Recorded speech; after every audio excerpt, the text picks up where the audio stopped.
pitäisi päättää, mitä me tehdään talolle. Luitko ollenkaan sitä perukirjoitusta? Mutta tässä on isä ja äidin metsä ainakin joku 100 hehtaaria.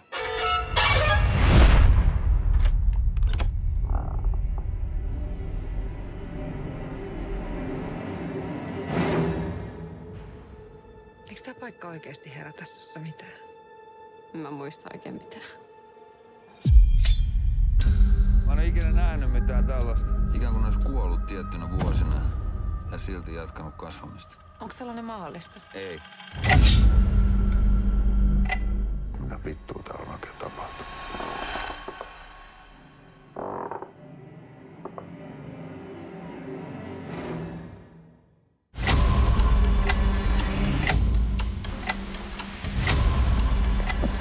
Me hoidetaan tää talohomma nyt kuntoon ja sillä selvä. Ei tää on mulle mikään terapiareissu.